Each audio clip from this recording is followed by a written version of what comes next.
350 million years, they've answered to the call of the moon.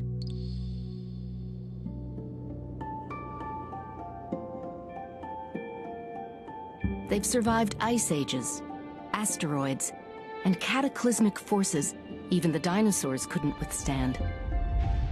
While thousands of species came and went, this humble creature endured. It's a time traveler, a living fossil, the horseshoe crab. Their simple design has weathered the eons. Only sharks or sea turtles can penetrate their shells. Their home is on the ocean floor. They only leave the water to spawn.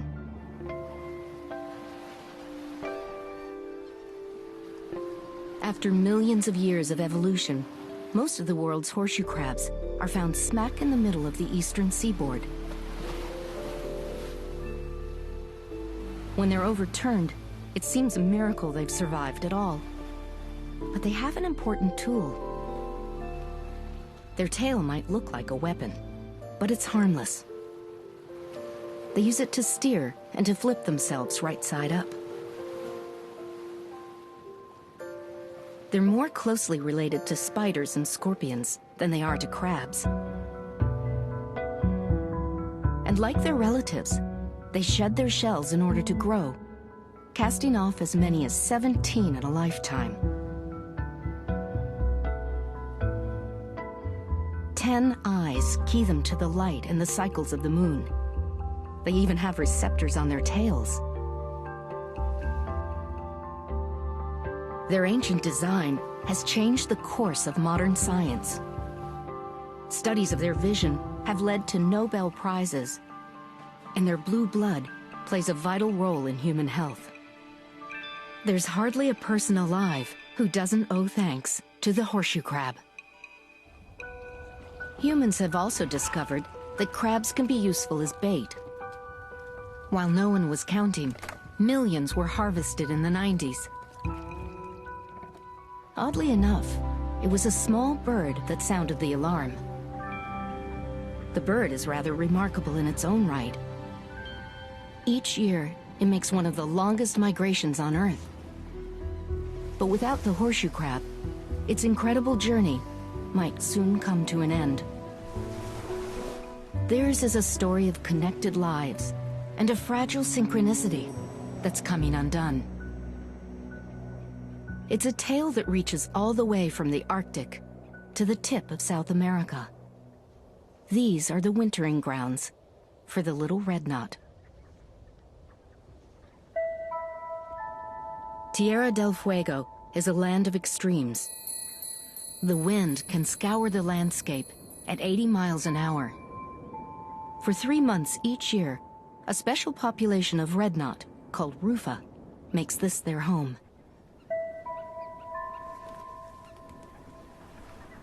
They're about the size of a robin, and they weigh less than an apple. Here in Chile, they survive on tiny mussels, which they eat whole. They spend much of their days feeding. They need the calories, because they're in the process of molting new flight feathers for their extraordinary migration.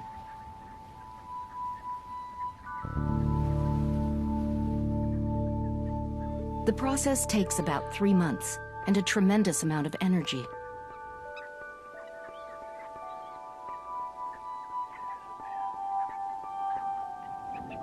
On this exposed landscape, small birds are easy prey. The red knots flock with other species, their safety in numbers. With one eye almost always open, someone's bound to spot the falcon or the fox.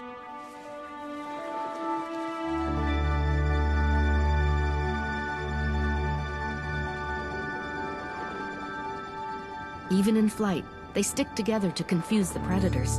It's as if the flock has a single mind.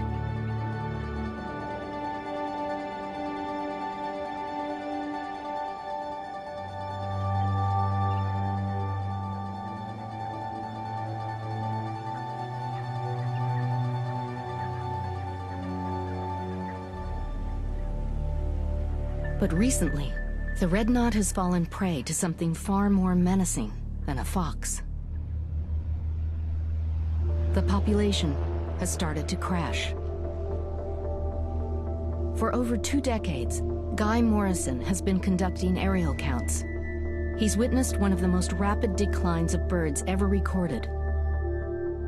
In the last 5 years, red knot numbers have dropped by nearly 70%. It happened quickly, catching biologists off guard.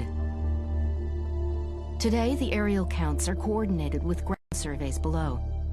But searching for small birds in this landscape is like looking for a needle in a haystack. Biologist Larry Niles has led the ground surveys for the past 7 years. The scientists time their expeditions with the moon. When the tides are highest is when they return to this spot each year, because that's when the birds are easiest to catch. Larry and his wife, Amanda Dye, from New Jersey Fish and Wildlife, are part of a 6-member team here to collect data on red knots. Based on the aerial survey, they've decided to set up a mist net on the flats.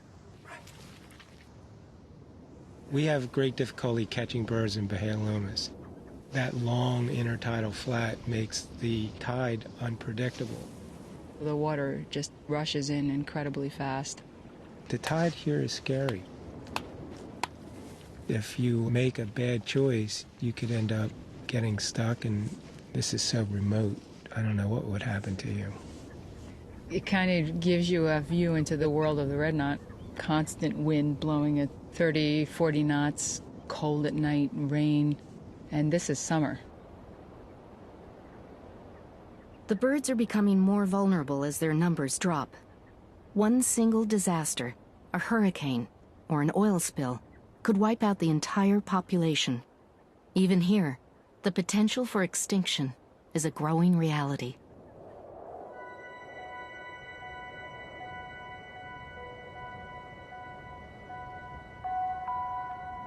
Every bit of data is a critical piece of the puzzle. But that means catching birds. And so far on this trip, the team's attempts have failed. With only a week to go, they need to make a catch. Mist nets only work when the birds can't spot them. The team waits for the long Chilean sunset to see what the darkness brings.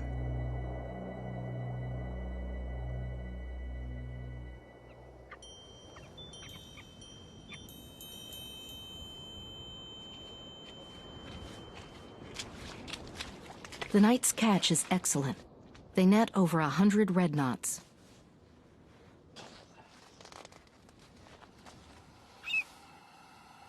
The weight is 125 grams, 125. We weigh and measure them, measure wing, bill length, and those biometrics give us an idea about how well they're doing, the condition of the birds. Our banding work involves individually marking these birds with a little tab of plastic that sticks off the upper leg and it has letters on it. From that, we can recite those individuals and get an understanding of their survival. Colors correspond to the country where they've been tagged. Red for Chile, white for the Arctic, green for the US. This is an old Delaware Bay bird. Armed with data, the team hopes to strengthen international protection. Without it, experts fear this little bird could be extinct in less than 5 years.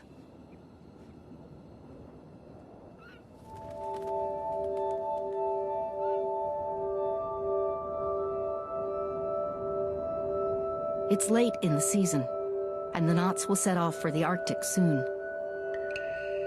Their long migration is crucial because the Arctic is where they mate and hatch their young. They'll be flying nearly 20,000 miles round trip. It's an astonishing journey.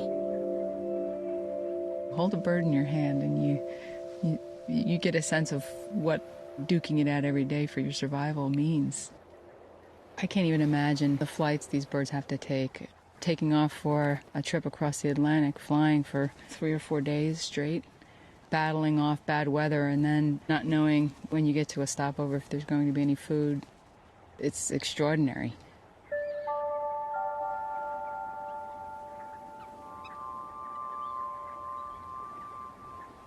It's now February, and the knots have a last chance to fatten up. They've molted new flight feathers, which need to be carefully preened for their long migration. And then, one day, when the wind is right, a flock lifts off, as if by magic, and begins the first leg of its long journey north.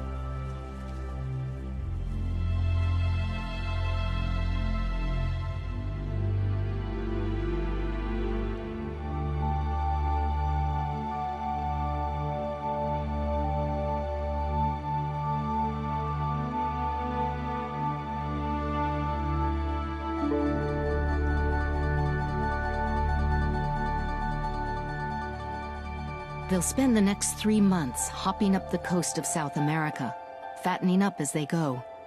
Once they reach Brazil, they'll rest and prepare for the longest leg of their epic migration.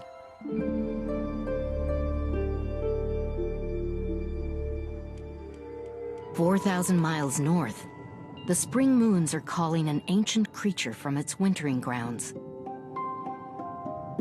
As the waters warm and tides grow high, horseshoe crabs leave the ocean floor and make their way to the shores and estuaries of the Atlantic coast. Here in the sheltered waters of South Carolina, they suddenly emerge by the thousands in a spawning ritual they've performed for hundreds of millions of years. On the highest tides, they drag themselves to shore to lay their eggs. Crabs don't mature till they're 9 or 10. By then, they've molted for the last time, and their permanent shells can host an ecosystem of hitchhikers. Horseshoe crabs are safest on the ocean floor, but the only way to carry on the species is to take a risk. We say the ones that see us coming and turn and take off to the water. We caught him before. He knows us, you know? Jerry Galt and his father, Bob, have worked these waters for decades. We work the moons. The horseshoe crabs come up and spawn on the moons in the springtime. If you actually get into the water, you can feel them swimming, and sometimes you can't even catch them because they'll get to swimming so fast. A lot of people seem to be scared when they first see them on the beaches.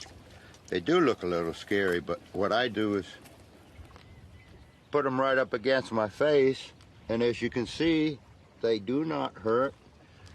Their pinches are all very light. These are harmless. I just like them. Mine is bigger. Mine is younger. For 15 years, South Carolina has banned collecting horseshoe crabs for fishing bait. Now only fishermen with special licenses are allowed to gather crabs for biomedical use, and only if they return the crabs alive. Few of us realize just how valuable the horseshoe crab is. When I first started 37 years ago, we were allowed to harvest them. There was no recording, there was nothing. And they became fair game, and I was involved with selling them for bait. And then a doctor came down, and he said that if I didn't sell bait crabs anymore, he would be interested in the laboratory. Normal fishing is, you know, you catch it, you ice it, and you deliver it to the table, and you eat it. The horseshoe crabs, we actually catch them, take them to the lab, and they bleed them, and then we bring them back and release them. So we're borrowing the crabs is really what we're doing. All right, what do you say we go unload this? All right.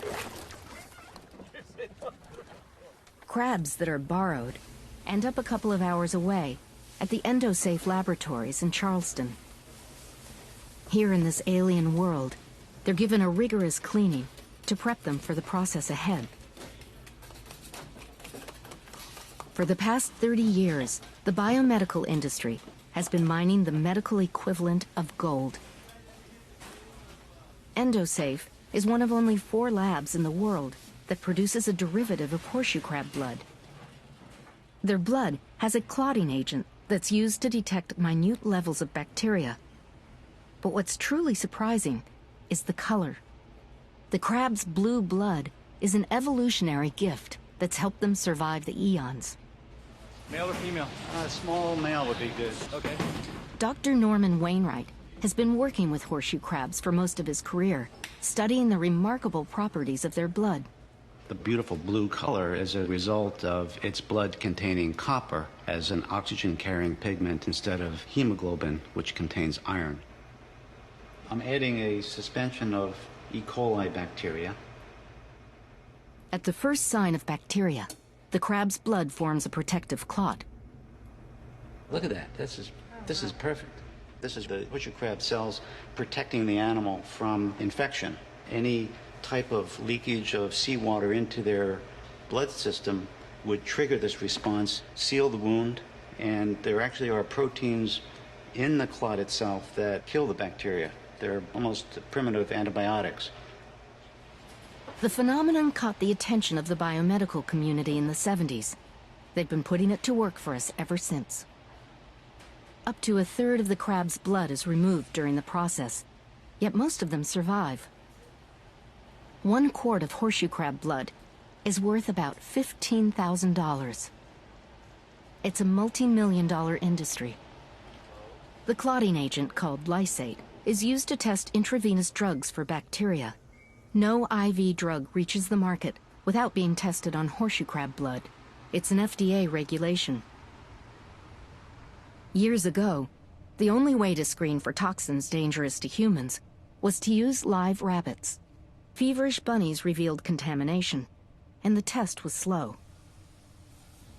Horseshoe crab blood takes an hour tops, and most of the crabs survive the process. Scientists are exploring alternatives that would make bleeding crabs unnecessary. But each day we're finding more ways the horseshoe crab can help us, with everything from sutures to contact lenses. Over 300,000 crabs were bled last year. Of course, the goal is to return them unharmed, but studies have shown that up to 13% may not survive. Every one of us has probably benefited from the horseshoe crab. And yet, this odd-looking creature has been largely taken for granted. In my lifetime, I've had the choice of taking and taking and taking, and with the horseshoe crab, I have the privilege of returning it. I get a chance to return something that has benefited so many people. We're not the only species that's come to depend on the horseshoe crab. They're critical to others, too, like the red knot. It's now May in Brazil. The red knots have built up their fat reserves, and they're now in their breeding plumage. They're ready to begin the longest leg of their epic journey. They'll fly for as many as 4 days and nights without stopping, mostly over open ocean. With no landmarks to guide them, they'll use the moon, the stars, and the sun. Their departure is mysteriously synchronized with an annual event 4,000 miles north. Here on the Delaware Bay, the waters have warmed, and the world's largest population of horseshoe crabs is beginning to spawn. It's here that the red knot has always found the fuel for their journey to the Arctic, and the horseshoe crab has always provided that fuel in the form of eggs. The spawning season is an annual feast.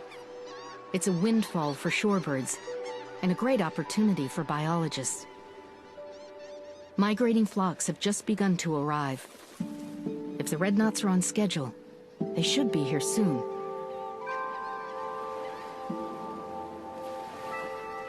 Horseshoe crabs prefer spawning in the cover of night, but this is the height of their short season. It only lasts a few weeks. They come to shore when the tides are highest to lay their eggs deep in the sand. Swarmed by hopeful males, the female digs down to bury her clutch. The males are smaller than the females, but they have a special claw that hooks onto her shell. Since fertilization is external, even unattached males will father some of the eggs.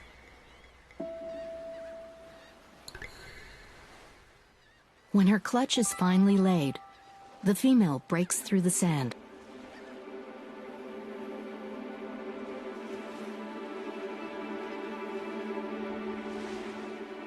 In all the commotion, eggs from prior spawns get unearthed.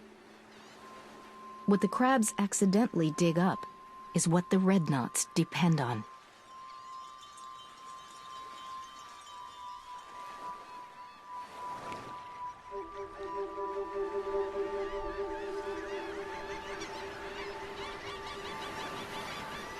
As the tide recedes and the crabs retreat, a flock of red knots appears in the sky.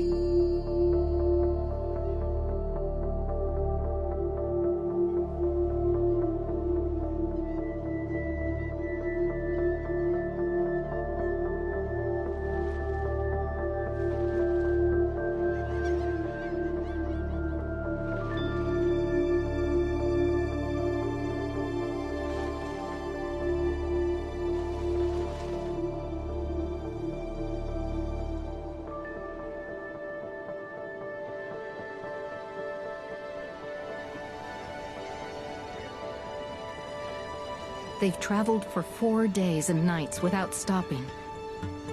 They're exhausted and emaciated. The flock will find a safe place to roost for the night and rest.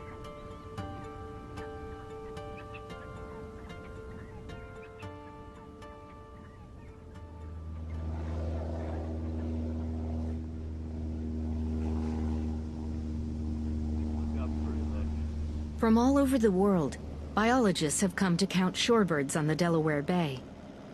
The spring migration offers a rare opportunity to assess populations. Many species of shorebirds are in decline, but the red knots that winter in South America are by far the most serious. No one knows how many will make it to the bay this year.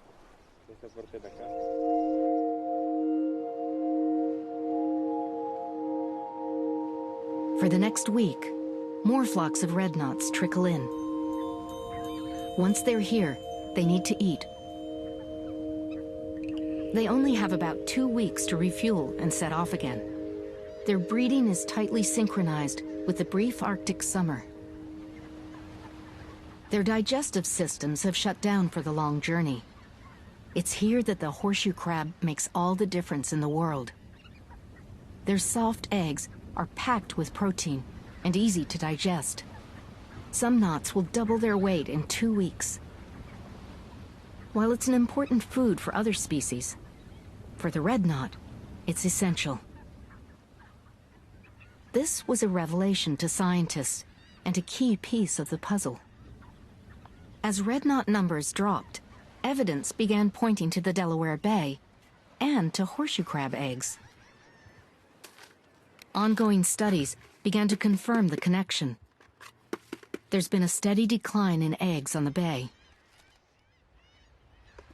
Figuring out how many eggs there are is a tedious job, but it's become a critical piece in the puzzle. It's a lot of work. We work about 40 hours a week. We take a sample roughly per 1 meter. We do this for about 4 hours every couple of days. Then we sort through eggs. Then we count the eggs. And that takes 6 or 7 hours. And then we count the birds. From last year, it looks like the egg densities have dropped from the same beaches, and it's not a good sign. It does worry me. It's just a beautiful animal. I mean, it's, I hate to see something go extinct. Oddly enough, it was the red knot's decline that made us pay attention to another species in decline. In the past decade, it's been estimated that horseshoe crabs in the Delaware Bay have dropped by 75%. It all began in the 90s, when a growing fishery discovered that horseshoe crabs made good bait. They were easy to collect and free. With no regulations, anyone could scoop crabs right off the beach. At the height of the rush, 2 million crabs were harvested in 1 year. No one seemed concerned until red knot numbers began to drop. By the time we saw the connection, the red knot was in serious trouble. Getting a handle on horseshoe crab populations has been tricky. One method is to tag crabs and ask the public to report sightings. Dave Smith from the U.S. Geological Survey has been a key player in tracking crab numbers.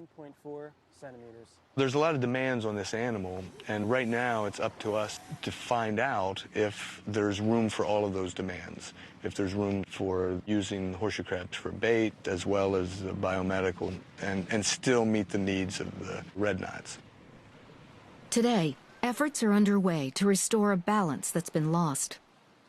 To build up crab numbers, there's now a 2-year moratorium on harvesting horseshoe crabs in the Delaware Bay.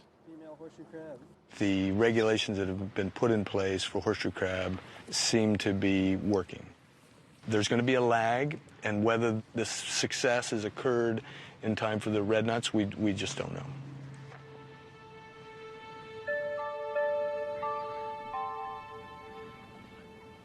A recovery of crabs in the bay will take time.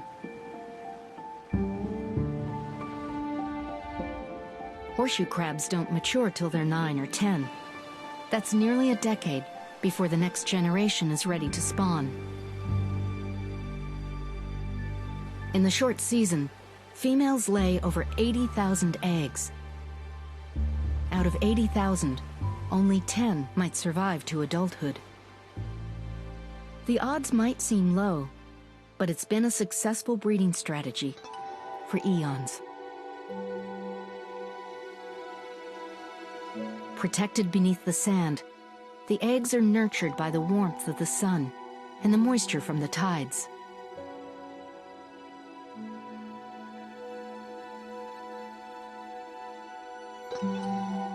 By the 5th day, tiny legs become visible inside their watery nurseries.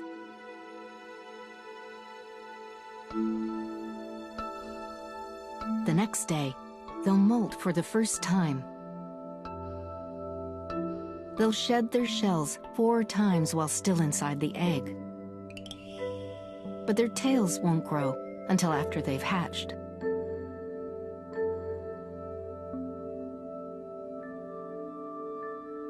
It's a remarkable process the horseshoe crab has carried out for 350 million years. But will the population recover in time for the red knot? No one knows.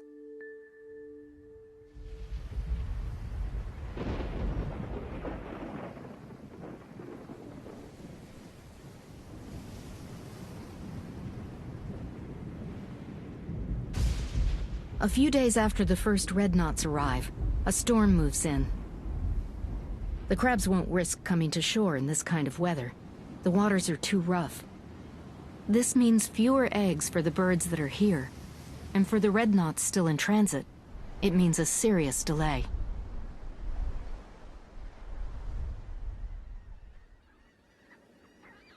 Once the storm has cleared, the birds need to make up for lost time. Same goes for the scientists. Now there's birds coming in. Yep. With the knots here for only 3 weeks, they've got a brief window in which to collect data. Can you come back a bit, Mark? Yep. Just to get your toes on. Cannon netting can be dangerous. Still gotta go down a bit. Okay, down. Larry Niles is one of only a handful of trained professionals. Nobody in front of the net. If it's not done carefully, birds can be killed in the process. See all the eggs in there? See, this is loaded with eggs, so I'm just stirring them up so that the birds will come in quicker. We've lost many of the birds. See them taking off right there? So we're gonna have to get them back here. Try to get off this beach right away. Go. We've got birds going back there, that's good. There's knots coming in. I think we're above 50. Ah! It's all right. I think we got a catch. Get ready, get ready, get ready. 3, 2, 1, fire! Okay, good.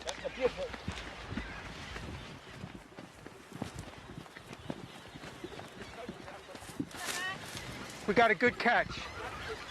Oops, we got a big... Whoa, there's a hole in the net. Hold that net up. Hold it up like this. Okay, we're good. Everybody, no stepping on the net or the covering material.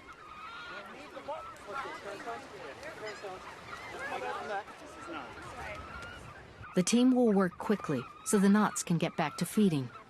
The birds can't afford another setback. They have a long trip ahead. When you catch a 16-year-old bird, which we have a couple times, they've flown enough miles to have gone to the moon. They call them moon birds.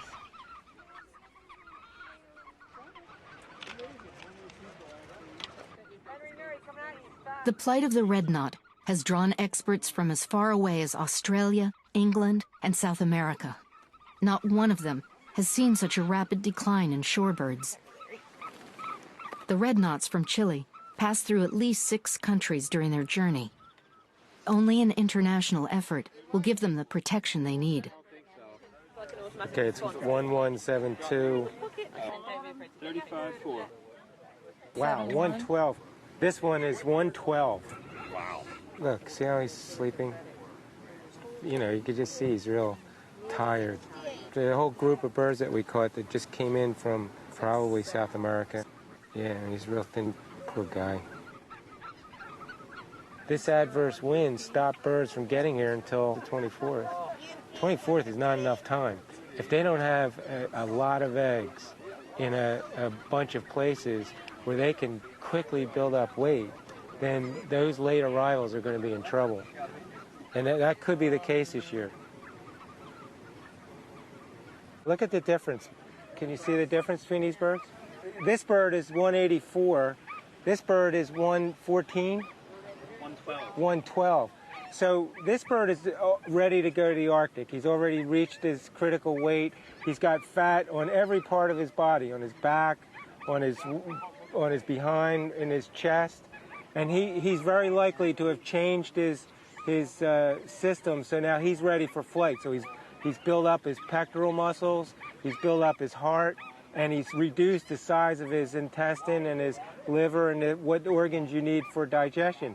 This bird, he just arrived from South America somewhere, and to get here, he didn't have enough fat, so he burned off muscle.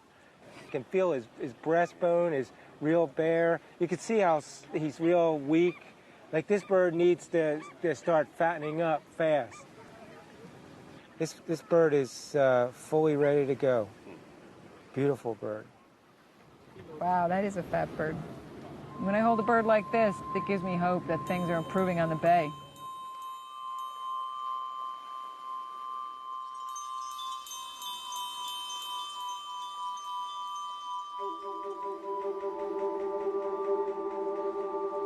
The knots have about a week left before they'll set off for the Arctic.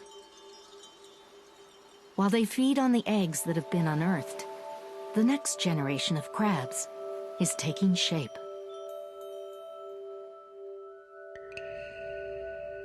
They've spent 2 weeks beneath the sand, locked inside their little pools.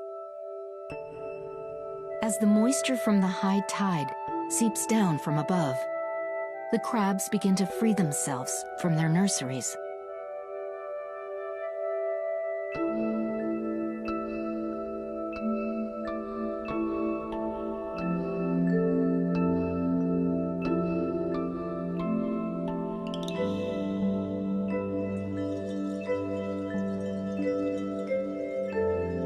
They're not much bigger than a grain of sand, and their tails are hardly visible.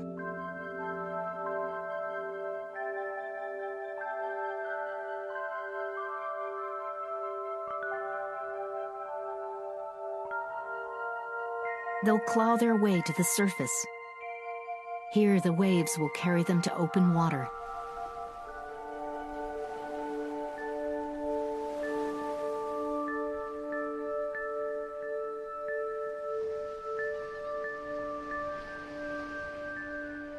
Using their gills like paddles, they'll practice swimming for the first time.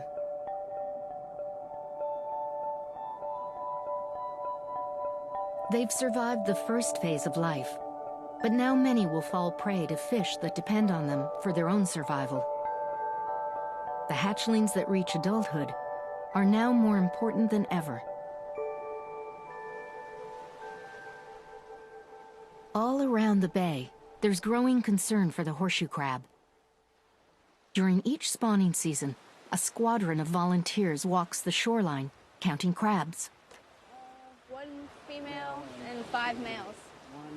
We're out here 7 o'clock, midnight, bugs, rain, shine. We're one of a lot of volunteers that are up and down the coasts of New Jersey, Delaware, Maryland. 1, 2. Dropping a grid every 20 meters keeps the counts consistent. She's like 3. 3. Jeez. Wow. Yeah. Wow, that guy took a hit from a dredge. It's incredible that an animal like this can take such a vicious hit going right through its carapace. Its brain is right there. There are nerves coming all around here. It's a testament to the crab's remarkable power to heal. But horseshoe crabs have been no match for the fishing industry. Wow, she's really old. That's amazing. Wow. This is really exciting to see a female this big because the fishermen prefer larger females because they're better for bait. But now, since the moratorium, it's great to see a big female because they're allowed to breed.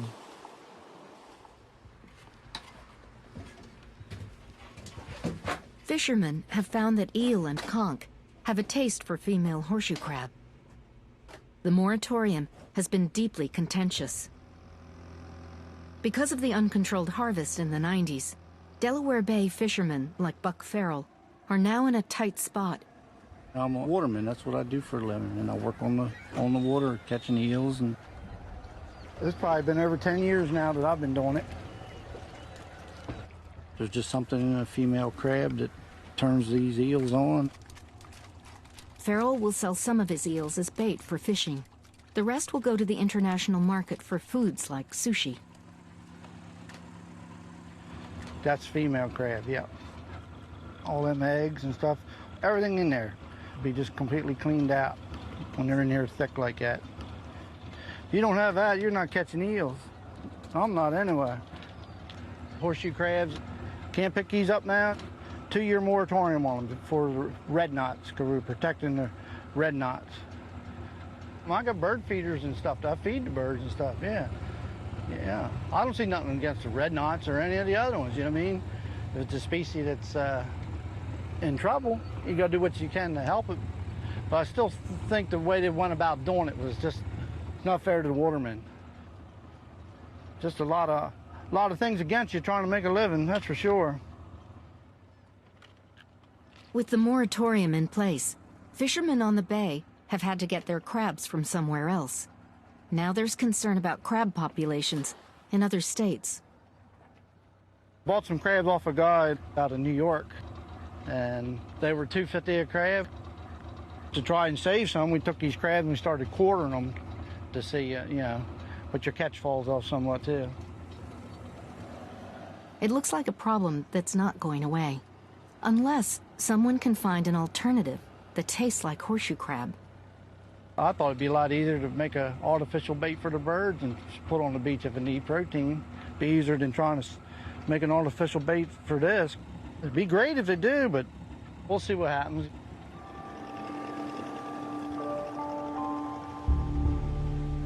At the University of Delaware, trials are underway for a horseshoe crab substitute. The eels have shown a liking for the artificial bait, but the conch fishery is even bigger, and they like horseshoe crab too. Our trials have shown that the conch have slightly different taste buds than the eel, and so it will be a slightly different formulation probably for the fishermen in this industry. Nancy Targett and her students have been working with eel and conch for the past 7 years. They hope to take some pressure off of fishermen and horseshoe crabs. They've recently teamed up with the DuPont company. They're getting closer on the formula. The matrix that we're using can be thought of like cubes of Jell-O. Just like you have different flavors in the Jell-O, you have raspberry or strawberry. We're putting different flavors into this gelatin matrix. This will be the first field trial for artificial bait. They're still using horseshoe crab to flavor the matrix, but it's a big step. Nice. All right, good haul. So what's left of the bait? Ooh. Oh. Doesn't appear that there's a whole lot No. left. All we had left was the cheesecloth wrapper. Giving fishermen an alternative will certainly take pressure off of the horseshoe crab. But throughout their range, crabs face other threats. Hundreds get caught in the trappings of human development. Seawalls and pilings create impossible barriers. Sometimes there's no beach left at high tide, and without the beach, it's impossible to spawn. By the end of the season, civilization has taken a toll. Coastal development is a threat for any species that depends on the shoreline. On the Delaware Bay, there are efforts to ease the pressure. A sanctuary for horseshoe crabs now protects 1,500 square miles of water. And for migrating birds, beach access is restricted in the spring. It's the end of May, and the spawning season's winding down. The public will soon have the beach again. Migrating birds are starting to leave the bay.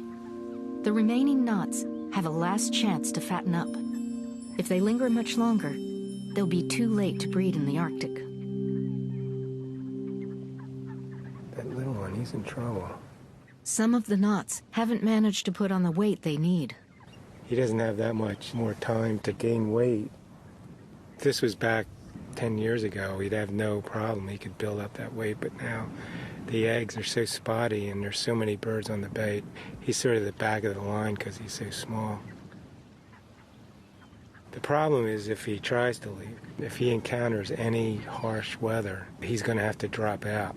And once you get above, the beginning of Canada, most of it's frozen. So if he drops out, he'd be out of luck because he can't come back, can't go forward. So I think that's how we're losing a lot of birds.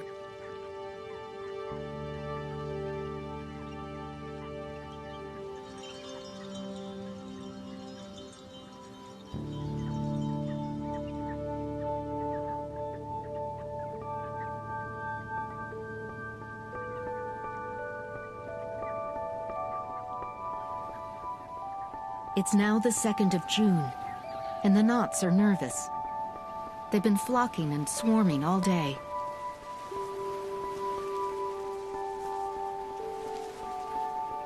Finally, it appears a decision has been made.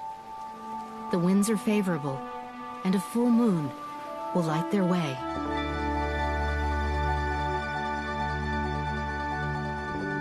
They'll journey for more than 2 days to reach their breeding grounds.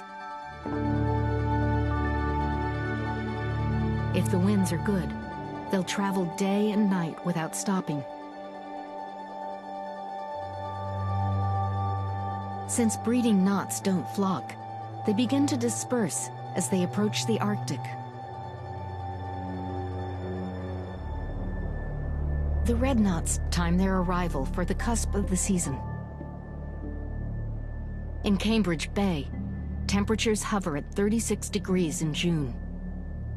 The landscape is still frozen, slowly coming back to life. For the first week or so, the birds will survive on what's left of their fat reserves, a gift of life from the horseshoe crab.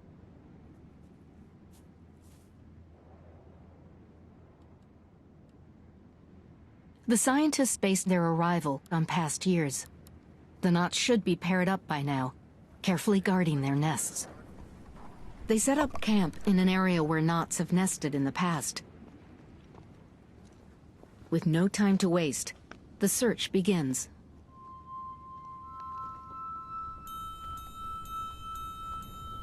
The knot's breeding plumage is wonderfully camouflaged in the Arctic. The only way to spot them is to listen closely for their calls and comb the ground on foot. Red knots time their breeding precisely. The chicks hatch at the very moment the insects do, guaranteeing plenty of food.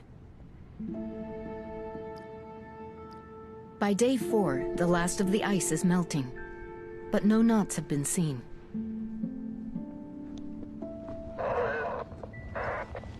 What do you think I mean, if there wasn't much snow here, maybe they are down in that lower area where we saw the ATV. The ice has thawed, and the insects have hatched. Day 6 passes, with no knots. The team decides to move camp to another area where knots were observed in recent years.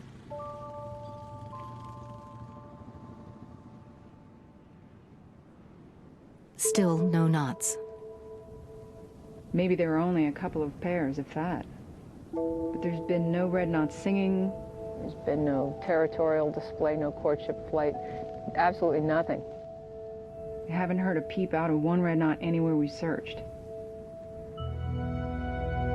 No one knows yet how global warming might affect the red knot. With precise timing so critical to their survival, climate change could be lethal. We're getting in touch with what this decline really means. You lose 80,000 birds out of a population of 90,000. It just sounds like a bunch of numbers. But you come up here and you can see what that feels like. At what point, when the numbers start to drop, do birds get here and they can't find other birds? A male comes back to a territory and there's no female. And he's doing his territorial song and trying to figure things out, and there's just no other birds here. We didn't see anything, so I don't think it was that we missed them. I think it's because these knots have been lost here.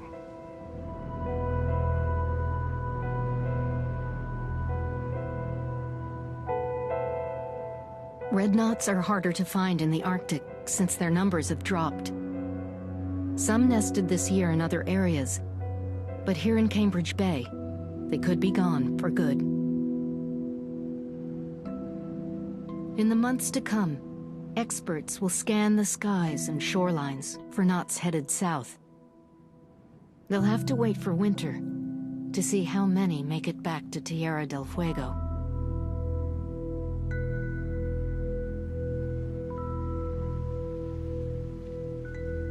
If you've ever held a bird or a small animal in your hand and you realize how really vulnerable they are,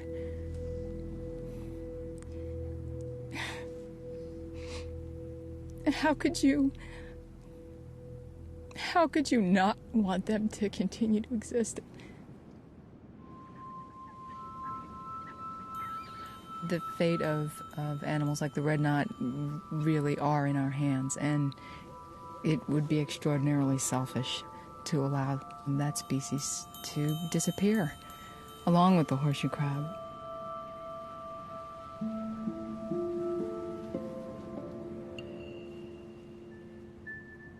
It's September now.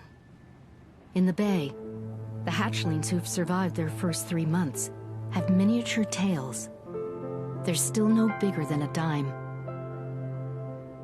They'll spend most of their time hiding from predators, burrowed beneath the ocean floor.